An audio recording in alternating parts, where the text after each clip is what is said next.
Okay, so questions. So there were a few questions that happened during the talk. I don't know whether to put this on screen in post or what, but I'll just read the questions, and then if I want to do that later, I can. Okay, so I don't know if this was exactly a serious question, but Thomas Squee asked, I guess The Witness is not the first Witness-like game, which is kind of an interesting question. I sort of thought of like, Witness-like games as games that were mostly inspired by The Witness and following up on that, but I suppose it kind of depends, right? I had in an earlier version of the talk sort of a matrix where I'd filled out and like which games check off which boxes. I think in general that kind of question can be answered by just sort of looking at this, and you could check those things off. Oh, sorry, my face is in the way. Let me put myself down here. I don't probably need that. Um, so you can kind of just look at these and say like, does it tick off these boxes? And that's kind of like how much does it overlap there? Um, but I'm not totally sure. And Thomas Squee had another question, which was, oh, I did answer this on the text there, but I'm going to answer it again anyway for anybody watching this, which was, does well, you said it, but I think you meant like the question of the puzzles being abstract versus like non-abstract environment interaction. Does that like apply to the environmental puzzles in The Witness? And I would say that it does, because the environmental puzzles are still an abstraction, because you're solving the puzzle like on your actual screen that's in your room, right? It's still not a direct interaction with the environment in the sense of like I'm moving physical objects around, right? And in kind of a similar vein, Lion123 had a question here that was, is Antichamber a Witness like? Now again, I wasn't really thinking about games before The Witness as Witness likes, but we could kind of look at this and you could say, well, all right, it does tick some boxes. It's open world, right? It's maybe could say it has some sophisticated nonverbal communication. I don't really think that it has knowledge gated progression, and it doesn't really have what I would consider to be abstract in this sense. You could say, well, it's abstract because it's cubes, right? But the cubes are physical objects in the environment, so I think of it more as like physics puzzles than as like abstract puzzles. But it does have consistent core puzzle gameplay, and the story is a little bit of like illustration of gameplay, so it does have some of those elements. But I don't know. I'm not exactly trying to answer that question about any particular game. I'm just trying to give people like a framework to where they can think about this question, and also hopefully it's interesting just because it's like an analysis of The Witness. Okay, let's see. Bonut asks, have you seen Tom Francis's vids on what he calls information games? I think Witness-like probably falls inside the information games genre, because he also has stuff like Oberdin, Outer Wilds, etc. Right. So that's like I have seen the one video of his where he talked about blueprints, and that was like why that prompted me to tweet about how I really wish I liked blueprints, because I'm sort of desperate for like an information gathering game that's set in a mysterious weird mansion or something. I just don't like that one. So yes, I would say that The Witness overlaps with this general kind of information gathering thing, but The Witness is more of a puzzle game, and information gathering games are not necessarily puzzle games, right? But they are like knowledge gated in the sense that like in Outer Wilds, for instance, if you know what to do, if you know all the things, like you can finish the game very quickly, right? The primary barrier is just what you know. Um, okay, Lion, I guess asked their same question again. So, Poi Polemics. I apologize if some of your usernames I mispronounce. Um, Looking at the witness likes that are out there, out of the aspects you analyzed in your talk, which ones do you think is the most often missing or misapplied in the clones? Most of the time, they don't have an open world. They don't have like secrets or even a world at all, right? Usually they're just abstract puzzles, and you select them from a menu. So I think that's kind of the most commonly missing thing. Uh, and then obviously story, which I said there. I don't think there's really any other game like my game. I just didn't lean into that hard enough to really kind of reach the same level. I did some of the beginning stages there, but I sort of punted on it. Okay, Adam Rezic, I don't know. Anyway, Adam asks, spending a lot of time talking about story was totally justified, but also it feels like it could be expanded into a longer talk of its own about how games can have story without being like just a sequence of events punctuated by writing or dialogue. That wasn't exactly a question, but sure. I mean, many of these things could be a talk on their own, but already the story section here was like half an hour. It was like half the talk. So I think that I did an okay job as much as I wanted to do covering that. That's probably the most self-indulgent part of this talk because, maybe I could have expanded other parts of the talk instead, but there is like a maybe it's a recency bias thing or something when like that's something that I've been thinking about a lot recently, so it kind of goes more into the talk because I have more passion about that subject at the moment. But yeah, I don't personally have a ton of insights of how that works with nuts and bolts because I didn't actually go all the way there with Taiji. So, all right. Gregory is asking, do I think that The Witness is the Citizen Kane of video games? Why or why not? Are there other games that I consider to be Citizen Kane of video games? Well, I said what I thought about that in the talk, which is that I think that it's the furthest that I've seen a game go along that axis. I don't know if it is, because the ways in which I would say maybe it isn't is that it doesn't utilize as many of the kind of existing techniques. I don't know, like let's look at that list again, right? Because I did say about this list. This is going to be tricky. Hold on, let me pull this up, and then I'll shrink this down so we can actually see the list. Okay, so I didn't go over this list in the talk and read all of it, right?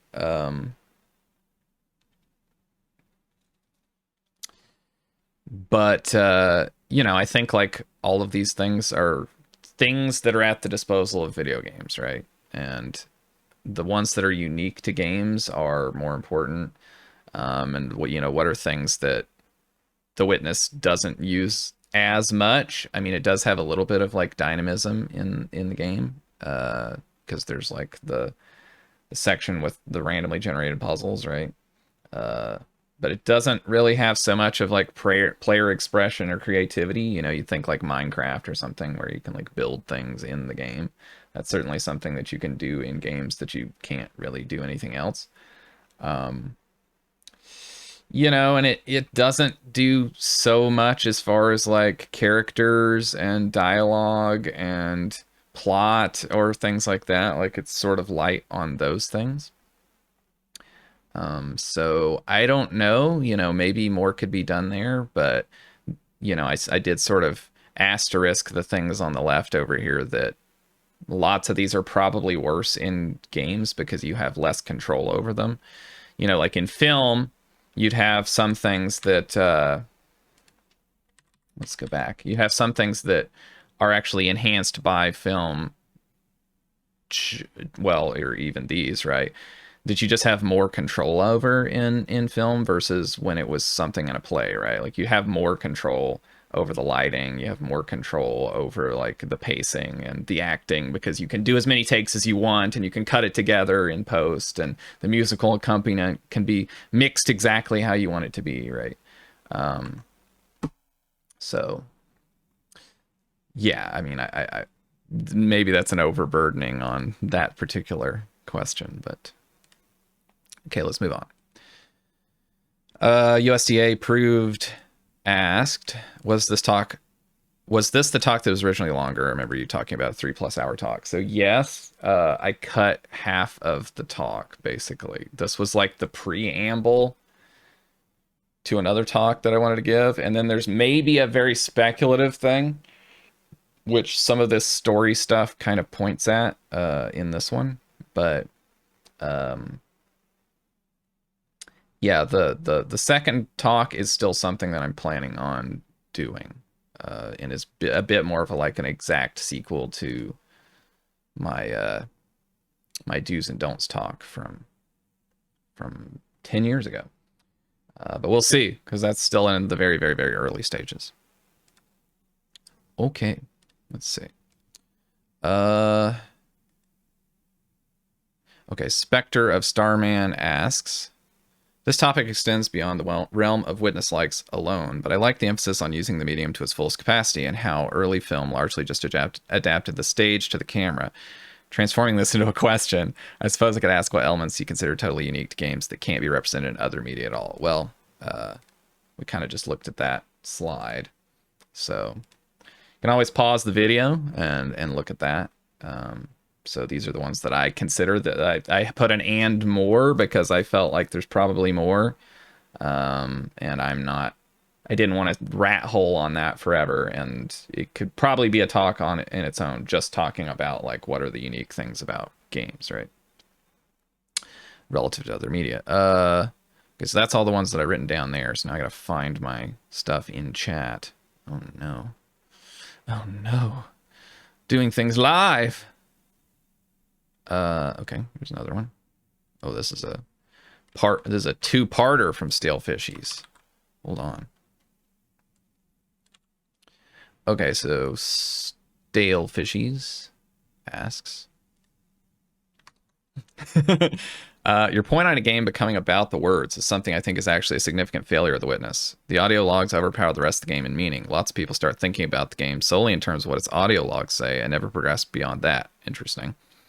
This seems inherent to a non-verbal game where, say, a novel doesn't get overpowered by its illustrations or by some epigraphic quotes. A non-verbal game seems like it would always be dominated by any verbal illustration. Hold on. Any verbal illustration of its themes. How solvable a problem do I think this is in a non-verbal game?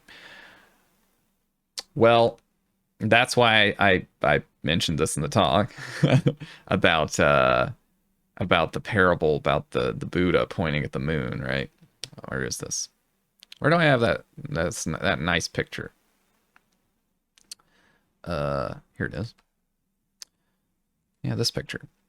So the parable there is like the Buddha's pointing at the moon, and the acolyte says, "What's so important about your finger?" Right? So I think there was a fear of this in my mind that was part of like why I didn't pursue that very hard in Taiji, right? Because I'm just like, it's just inherently going to happen that people are not going to misunderstand, and it's going to diminish the game or whatever, and people are going to like focus on the words instead of what I'm pointing at, right?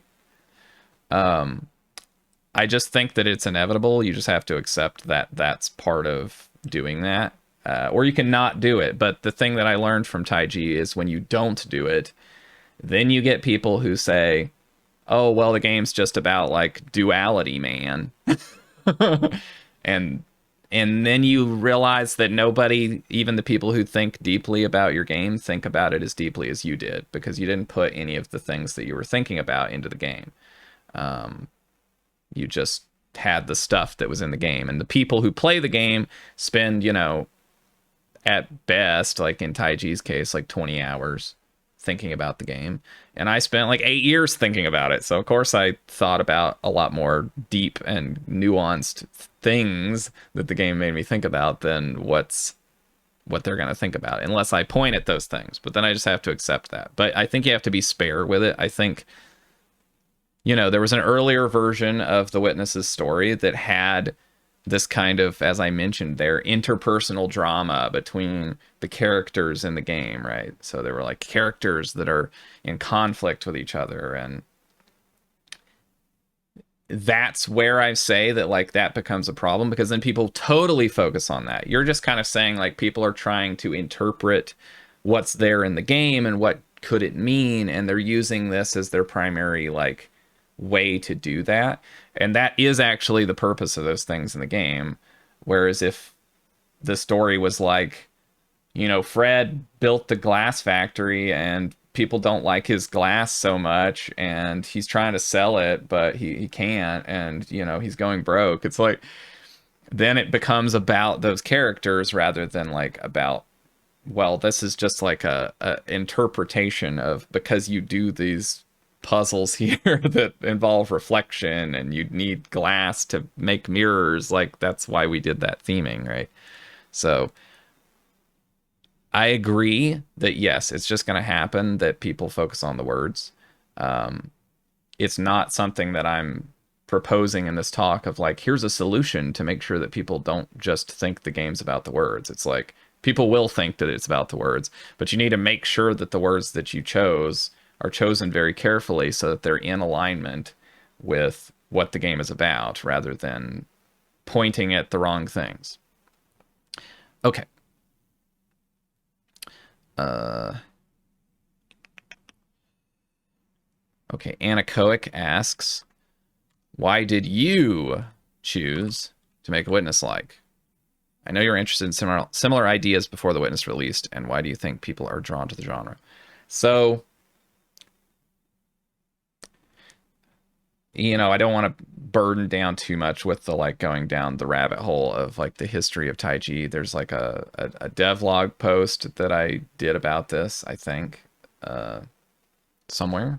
I guess I can look it up briefly, but you know, if you go to taijigame.com, you go look at the devlogs, there's definitely one in here about this. What is it?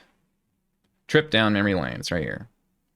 So this I cover the entire history about like where did the game come from. But all I'll say is like Taiji originally was like a Zelda-like game and was not actually a Witness-like at all. And the Witness-like aspect came from that I wanted to do these core kind of puzzles in the game. This was like before Breath of the Wild, so I thought like it would be better if you had a Zelda game where you just had consistent puzzle mechanics across the whole game, and it would be more like, you know, Portal or something, where you just always have the same thing, right? And then of course they ended up doing that in Breath of the Wild. Although they had, anyway, we won't get too derailed there. So then that just ended up being more of an interesting idea than any of the ideas that I had about the rest of the game. And so I focused in on that. And this was all before The Witness came out, although The Witness was certainly on my radar and was something I was very excited for. So I was sort of inspired by The Witness, but I had not played it yet. And then after The Witness came out, it was very depressing because a lot of the ideas that I had in my mind is like, oh, you could do this and you could do this kind of thing. Like, we're in The Witness in like a much more realized form than like the little idea that was in my head. And so I could have just dropped the game, but instead I kind of looked at The Witness as like a challenge to make the thing that I was making better, right? And a little bit of a roadmap of like how you might do that. So there's some things where I intentionally just hewed very close to The Witness, like the structure.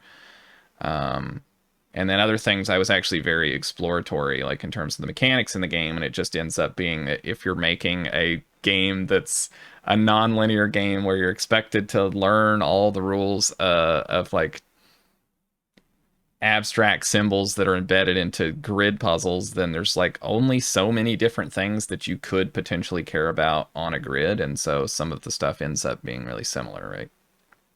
Well, that are also teachable non-verbally, because there's certainly things you can do that are like global rules about the grid, right? Like, you know, they're in that screenshot from Islands of Insight. I actually there's where is that? Well, I'm losing it already. There's too many things in this talk, and I can't find the thing I'm looking for. But in any case, Islands of Insight is a good example because there's things in there that are global rules, right? That are like, you can't make this shape anywhere on the puzzle, right? And it's like, that would be very, very hard to teach somebody that non-verbally because... All right, here we go, right? So this one has like, connect all the dark cells on the grid, right? It's like, how are you going to non-verbally communicate that? I mean, maybe you could, but some things are very easy to communicate non-verbally, and some are very, very hard. So, you know. Okay, I gotta dig for the next question here. I guess this is a comment, not really a question, but Demino comments and then asks the question. Good points I liked in no particular order. Deductive versus inductive reasoning and why the witness used the latter. Good point. Techniques unique to film, video games. Good point. Not allowing red hints in knowledge gates. Good point. Story conflicting with gameplay. Good point. I thought it would have been okay to spoil the witness hidden in plain sight secrets. It's been years. Well, it would have been okay, but it would not have been necessary as far as I could tell, right? And if it wasn't necessary, then I didn't see a reason to do it. But I will elaborate, I guess, a little bit in that, like, that's a continuation of the themes of the game about truth and perspective, right? And finding the right perspective in order to divine the truth. And it also fits into the themes of, you know, science versus like spirituality. So one of these things you could kind of think of like the normal puzzles that you do is very sciencey, right? You're experimenting and you're trying to discover how the world works around you. And then the other is very like spirituality, you know, if you think like meditation, like direct perception, right? It's about like, what do I actually just see in front of me, right? When I'm not looking, right? When I stop looking. So it's that's kind of how that fits into that, right? Okay. I guess I'll copy that comment in the list too. Okay, so then demo asks, what is the benefit of having the diamond symbols in the diamond mine? Wouldn't it be better to make the environment talk to the kind of puzzles, gameplay, the diamond symbols imply?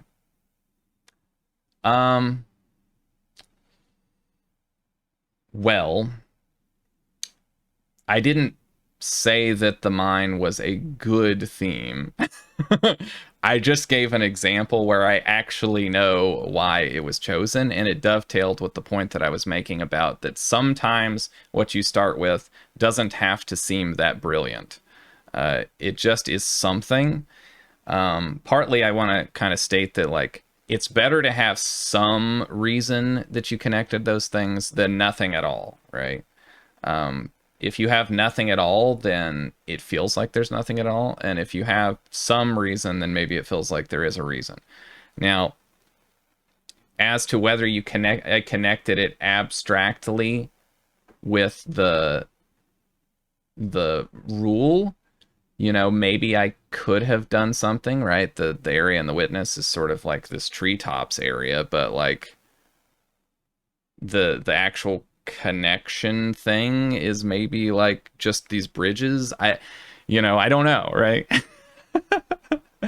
So the theming that you pick is somewhat going to just be what it make you think of and seemed okay, right? And I had an idea for what I wanted to do with that area, and there were lots of things to balance where I also wanted to have in Taiji, I wanted to have different areas that were very different. So if I thought of a idea that maybe would work, but it was really similar to another area, then maybe I wouldn't want to use that idea, right? So I don't know. I don't know that I did the best there. I specifically said that I think that I could have done much better on that axis, but it's also a weird thing where it's like it probably would have taken me another year or two to revise those parts of the game to make them better along that axis. And it's an axis that maybe 3% of people who play the game would even appreciate, right? So I don't know, other than like I had to pick things, and I picked things, and sometimes the reasons were stupid, sometimes the reasons were more straightforward. You know, the area that has trees, it's like, okay, it's a place where trees are being grown, because you would do a spalier on these kind of trees to make them look the way they are. So it's got to be some place where trees are being cultivated, right? And there's like a theme there where the trees become more and more disheveled and more like regular wild trees as the area goes on, and so the area becomes more and more disheveled and wild, right, as it goes on. So anyway, I don't want to rat hole on that too much, but you're probably right that thinking more about like, well, it's about connecting 2 points together, would have been better, right? I did do that a little bit, in the sense that there's the floor puzzles there that control elevators and move things from point to point, right? So there's a little bit of that theme, and that does fit with the area theme as well, because you can kind of think of it as like it's a machine that moves things from point to point, and that fits into some kind of industrial area, right? I don't know. Okay. USDA Approved asks a very tangential question that I am trying to copy into my text document so that I have these later if I want to put them on the screen, which was, is Techless Sokoban game a Witness-like? No, because it doesn't have abstract gameplay, right? The gameplay in that game is like moving physical objects around and moving characters around to solve puzzles. Again, this question of like, is it a Witness-like or not? You can kind of always just answer this by like, how many of the boxes does it tick off here, right? It kind of ticks off rule discovery puzzles. It definitely ticks off sophisticated nonverbal communication. It does not really tick off knowledge gated progression. It definitely ticks off that because it's not abstract puzzles. It does tick off open world. It does tick off sub areas that group subject matter. It doesn't. It would be a stretch to call it environment effects puzzles, because we're talking about abstract puzzles, right?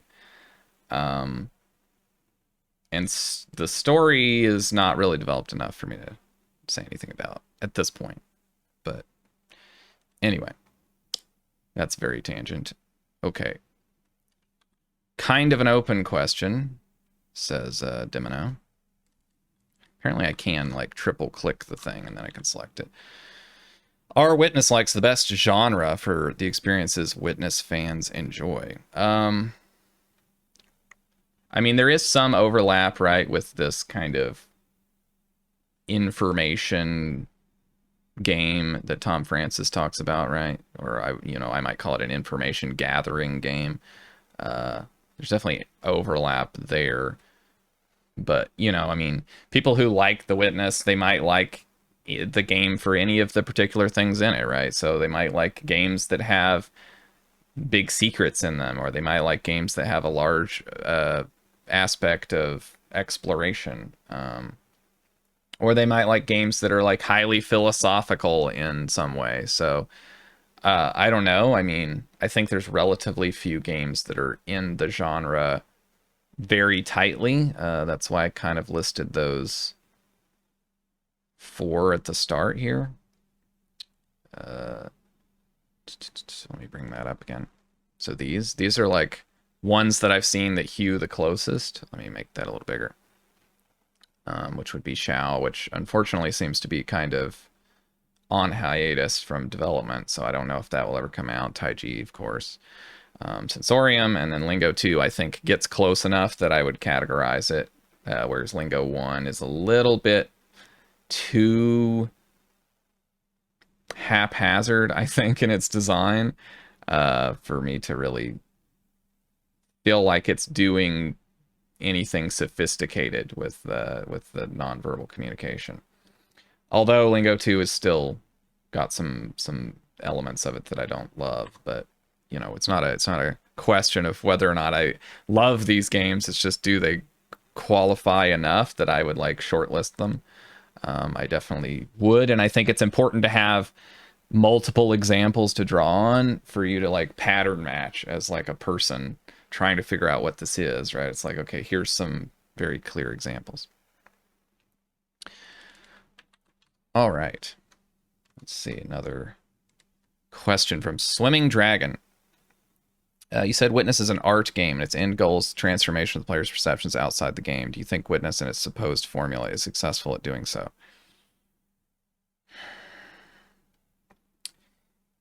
It depends on what your measure of success is, I guess, right?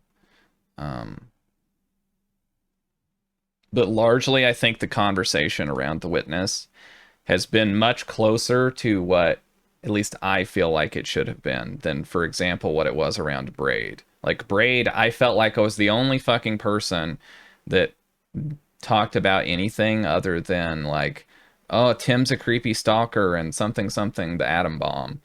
And it's like, yeah, but like it's a game about time manipulation and like what would that be like? So you are supposed to interpret everything through the lens of that. Whereas with The Witness, I feel like it's much. I mean, part of it is just The Witness is a bigger game, right? It has a lot more time that people spend in it. You know, I know anecdotally, like my brother had a very, very different reaction to The Witness than Braid, right? I was very much like hammering on that drum about Braid being like, this is the way you should make games. Um, and I sort of felt a little bit isolated there. I mean, there's definitely people who are big fans of Braid, but yeah, a lot of the intellectual discussion around Braid was like just discussing the ending, and the story part of the ending, not how that relates to anything else in the game. So I think that The Witness is hewn more closely to kind of what it's actually about in terms of what people talk about. Okay. What is the next frontier, or some people might say frontier, for Witness likes? I feel like the environmental puzzles from The Witness, the epiphanic, I guess that's how you pronounce that, quality, could be deepened or better integrated into the game. Maybe. I don't know. I mean, I'm very skeptical that anyone will ever do something that is as good as The Witness in what it's trying to do. I think it's kind of a singular thing, and you can take inspiration from it to make your games better, but like it did the thing. You know, it's like it killed it as far as I'm concerned. You know, the upcoming like Tekla Sokoban game is definitely more substantial in a certain axis, right? It's a much bigger game with a lot more ideas in it, but as far as like the sophistication and the resonance of what it presents and the minute scrutinized perfection of The Witness, I don't know. I really don't know that that can be done. It was already insane that it was done at all. It was funny to like wait 7 years on that game and then play it, and my reaction was like, I'm surprised this only took 7 years, right? Maybe that was a rare reaction, but that was definitely my reaction upon playing it. Was not that like, damn, why did this take so long? It was like, I'm surprised that this didn't take longer. Oh, I think like, right. Okay, I think I failed to answer this part of Anacoic's question, which was, why do I think designers are drawn to this genre of Witness-like? Are designers drawn to it? I mean, I guess people liked The Witness. That seems like the most straightforward reason that they're drawn to it, and game designers tend to try to emulate the games that they like. So I think really that answers that question. But you know, people have liked open world kind of adventure puzzle solving games for a long time. Like the Myst games were very popular, and all that. I think somebody actually said something in here about Myst, but maybe it was just a comment. if I've dropped your question, feel free to repost it because there's a lot of stuff in chat. Some of it's not questions, and I'm having to dig through it. What are the reasons for themes for other areas in Taiji and areas in the Witness? Well, I don't really want to give all the reasons for the areas in Taiji. I gave the reason of the orchard area because I think it's pretty straightforward, but mostly because I think sometimes that actually diminishes the game because there's room to speculate, and that's part of what's fun, right? I know specifically Gregory is the person who answered this question, so I know or asked this question, excuse me. So I know specifically Gregory squashed. I can't remember who it was. Oh shoot! I just know somebody had an interpretation of the mill area as like a water reclamation plant, and I thought it was an interesting idea, and that it actually would have been better if I had done that. And Gregory just squashed it and was like, "No, it's da da da da," and I never would have done that. I would have just let them think that it was that because it was actually more interesting than my reasoning for why it was the way that it was. Let's see. Where does... Okay, this is Mr. D56. I apologize if I forgot to read your name, but they'll end up on screen when I edit this together. So where does Steven's Sausage Roll fit in? Do I like the story in that game? Well, I haven't finished Steven's Sausage Roll, so it's hard for me to comment on the story because it felt like the story was sort of building towards something at the end. I don't know, because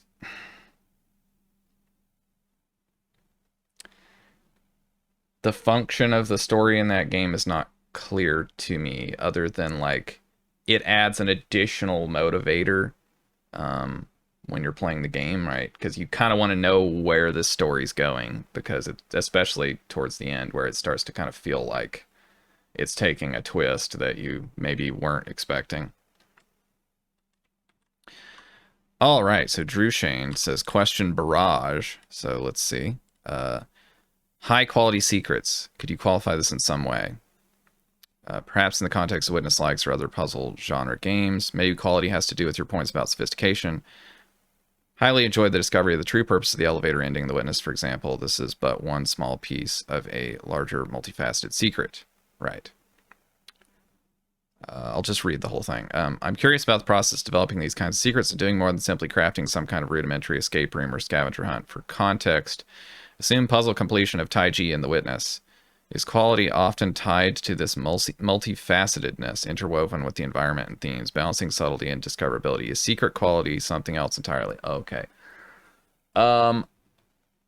So all I will say about that, to directly answer the question of like, what did I mean by high quality secrets? I meant that they're secrets that took a lot of time for you to put in the game and get right.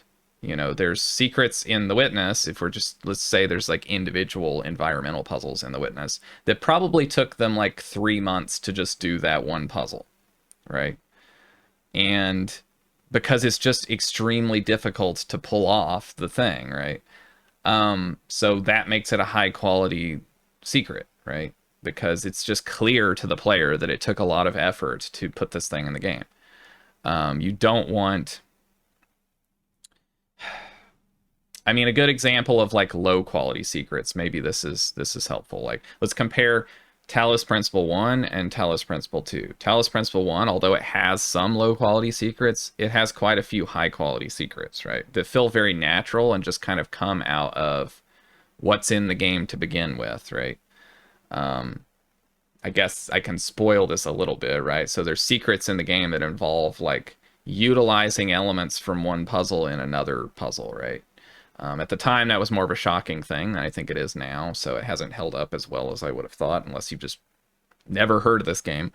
But, you know, at that time, it was very much like, oh, it's a Portal-like game, and there's these test chambers, and I go in and I do the puzzle, and there's these elements in the puzzle. And then, like, to have secrets where it's like, oh, well, actually, you can, like, sneak this element out of this puzzle and then take it into this other puzzle, was a really cool secret, right? And then in the sequel, the secrets feel much more cheap and bolted on. They're often like, oh, there's like a tower over there, and it's got a laser thing on it, and you can shine the laser at that instead, and then you get a star. Woo! It's like, it's just a very cheap secret. It was very easy to add that in. It's not high quality, and you can just tell as a player, right?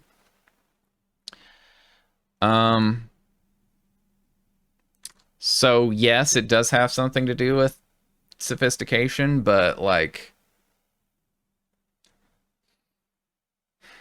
yeah, it's like how much does that touch things in the game, and how like hidden in plain sight is it, right? How much does it like tie into things that felt very natural, but it turns out like are tied into this next level secret, right? Um, in Taiji specifically, right, there's not that many secrets in the game.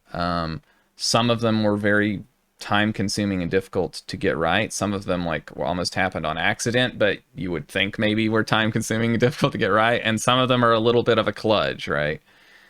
And I think as a player,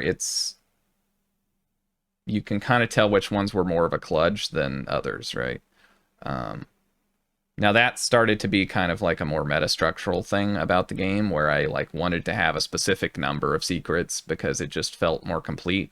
An earlier version of the game, because I wanted all the secrets to be very high quality and very integrated, I actually had, there was this is spoilers for Taiji, right? But there's like one secret per area in the final game. But in an earlier version of the game, there wasn't. There was only some areas that had secrets and some that didn't. But that actually felt kind of worse than having some of them be a little bit lower quality, because as a player, it was easier to like grab on to the idea that every area has one of these, right? And I just have to find it, rather than like, well, it might have it or it might not, and it depends arbitrarily on whether or not the designer thought that it came very naturally. Hopefully that was enough to answer your question, Drew Shane. But if you want to like follow up, you can. That's fine. I'm happy to talk about that more. But okay, so Mr. D56 or Murd 56, I don't know, said, "Did I mean to imply that there was no next frontier for witness likes? Does that mean the genre will always be derivative?"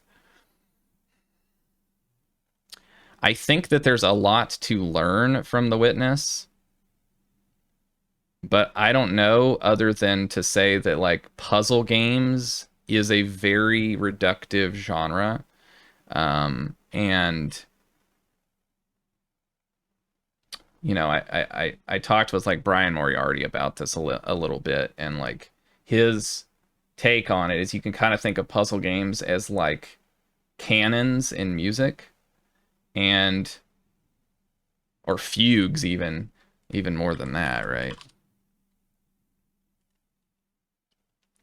So like fugue, right? The musical composition type, right? Which is like a very structured thing where you just have like the theme gets stated, and then we like do some variation on the theme, and then we can sometimes like layer the theme and it's going in different directions or whatever, right? And more or less Bach kind of did the definitive work on this. And there's not really more to be done there, right? So in some sense, I feel like The Witness is sort of like the art of fugue of video games, and maybe it's like kind of the most that you can do from an art standpoint in that genre. But I don't know. That was what the discussion I had with Brian Moriarty was, where he said John has made Salieri's of us all. But, maybe somebody else will come along and change my opinion on that. But I really don't know. My hope was that in doing the talk, even if I cause you to despair, which The Witness caused me to despair, as I mentioned about when in the early days of Taiji, where I was just kind of like, there's no way I'm going to make something as good as this, but you can either give up in the face of that, or you can kind of take it as inspiration to try to make the thing that you're making better, right? If somebody has an idea on how they think they can surpass what the Witness did, then great, I'd be happy to see it, but I don't know. Art of Fugue is actually a way better analogy than Citizen Kane. Well, I wasn't trying to say that the Witness was the Citizen Kane of video games, even though like 3 people seem to be assuming that I'm saying that, even though I'm not, and that I'm just somehow afraid to say that. I'm just saying that like there's using all of the things in games, right, that we have available. And I would argue the Witness doesn't use all the things in games that we have available. It clearly doesn't. There's not really characters and plot. It just doesn't use certain things, right? And so maybe there's some way that you can use all of those things together in a more holistic way than what the Witness manages to do in a somewhat, limited corner, right? By setting certain limitations on what you're going to do, then like it is very successful inside of that kind of tower that it's built for itself. Okay, let's see. Had a question about the Witness. Mr. D56 asks again. What was the point of them hiring architects and doing a bunch of work to make the island Phil lived in, only to then include so many fictionalized elements and have it ultimately be a video game within the fiction? Doesn't this conflict? It kind of links to what you described in the talk about difficulties, world design, and story. I'm not entirely sure what you mean by so many fictionalized elements. Oh, I guess you mean like the metafiction of the fact that it's not a real place. Okay, so the point of hiring architects, hiring landscape designers, and all that is because a huge part of the gameplay of The Witness is microscopically scrutinizing every inch of this island, right? And the point is for the game to hold up to that scrutiny, right? For as many people as possible who play the game. And so you want to bring in experts on things if that helps. So the reason to have architects is so that anybody who knows anything about architecture doesn't scrutinize the game and be like, well, the architecture doesn't make any sense, and so this game's not trying very hard to try to even make the world hold up if I look at it at more than a vague surface level, right? Like the game is about like looking at these things, and so you want there to be value in when you look at the environment, right? Even if you don't find anything that's like what you're looking for, maybe you find something that you weren't looking for, and that's the reason that those things are in there. Okay, let's see. Mr. D56 asks again, I think. Wait, this isn't a question. I guess I agree that puzzle box artworks can't necessarily be as deep as other kinds of works. Pale Fire by Nabokov might be another fugue-like example, but I don't think The Witness is nearly as neat as a fugue. It has so many different elements and ambiguities coming together in different ways. It's much more asymmetric and interesting than that. Right. Okay. That makes me think there's a lot more you can do with Witness's style. You can have more ambiguity, more interlocking systems working in different ways, etc. Regarding architects and the Witness, I'm guessing a lot of the perspective stuff required an architectural eye to work properly too. I think it would have been easier to make a lot of the perspective stuff work if you totally ignored architecture.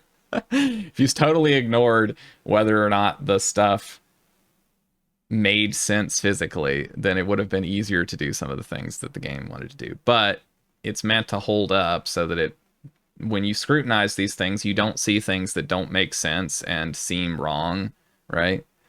Because that just damages the integrity of the game, right? Not many other design practices think about 3D space though as much. But yeah, I mean, the perspective stuff in the game is sort of a meta element, right? It's like if you can design it in screen space, then that's actually better. Or it's not better, but it's easier, right? It's much easier to just be like, I'll just move the building over and make the wall taller so that the thing lines up, right? But then if you have an architect look at it, they'd be like, oh no, if the wall was that tall, then you need to start having some kind of supporting structure here, because otherwise that's going to just fall over or something, right?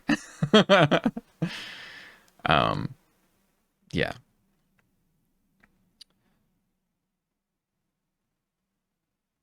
Mr. D56. We're coming to the end probably, because I think we're running out of questions, and I don't necessarily want to have like a extremely long Q&A video that's just kind of me talking with chat. But I think that makes sense. Definitely like the results. Obviously, the architects did a good job, but I was confused by one thing in a talk Blow gave, where he described that they imagined different layers of civilization or historical development on the island in the quarry area.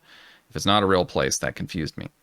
Well, some of this ties into the story elements of the game that were cut back significantly, right? So there were different, like, early on, there were characters and there were different layers to the story and all that. But it's just a general conceit of the game that the areas that you come to have been there and then reused by a new generation or a new civilization that maybe didn't totally understand what's there. And this fits into kind of the general theme of the game about truth and like the search for knowledge and how that persists over time. And sometimes like knowledge is lost over time, right? This is like a thing that happens historically, right? Where you lose understanding of things. You don't know how people in the past did this thing, right? And so you come to things as like an artifact, including the witness, right? You come to it as an artifact and you have to interpret it and you have to imagine what it's for, and maybe you repurpose it in some way, right? That's really all I can kind of add on that point, but I think that that's part of why they set it up that way, because you at the very least have the most recent thing on this island, which is like there's these puzzles that are on there and these panels, and somebody's set up puzzles to like interpret the island from this standpoint of being like a puzzle box, right? So it's kind of already obviously an interpretation of the environment. And so it's just sort of adding layers to that, I think, and trying to enhance what that means, right? Okay. We went about an hour, which seems like a good Q&A thing. Okay, well, we have one more final question, and then I'll cut this off so that people who are wanting to watch the Q&A don't end up with a 5-hour video, because we know that I will run a stream for 5 hours. What would you have changed? This is again Mr. D56. What would you have changed in Taiji if you didn't care about being seen as pretentious? Well, it's not so much about what I would have changed. It's more like I would have just tried harder on making the story work, right? So, I wanted to have in the game, there's kind of your two main characters. You've got the girl that you're walking around with, and you've got the fairy that you move around with the mouse cursor. They're characters, right? So first of all, most people probably don't even really think about them as characters. They're just like, oh, it's just the interface to the game.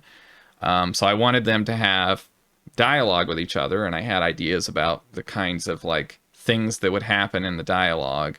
But I didn't really know what the details of the dialogue would be like. I sort of knew like, well, I want the fairy to be kind of an untrustworthy character, and I want the girl to be like an amnesiac character who's sort of like doesn't really know anything and then is listening to this fairy character that's telling her things. But I didn't necessarily know what those things were going to be, right? And so I didn't really push that hard on it, because I felt like anything that I tried when I would try to write dialogue, it just felt really small, and it felt like it was distracting from the things that I thought were really good in the game, right? But that element played into the story and was part of like the general themes of the game. And I maybe would have tried harder on it if I wasn't worried about that it was going to distract from the elements of the game, or people were going to think it was pretentious, or they weren't going to like it, or whatever, right? So maybe in the end, I would have still just decided I can't figure out how to make this work, and so I need to cut it. But I never got even as far as implementing a single line of dialogue into the game, which means that I just didn't try very hard on that at all. And I think that mostly it was because I was afraid of failing, right? Anyway, so that's our final question, and we'll leave it at that. And I will remind people who don't know who I am, maybe, that again, I made this game. It's called Taiji. It's an open world puzzle game that is inspired by The Witness. You could call it a Witness-like, even. And that might be interesting to you if you're looking for more games like The Witness and you didn't know about this. So, anything else I want to say? Oh, I will be doing another talk, probably.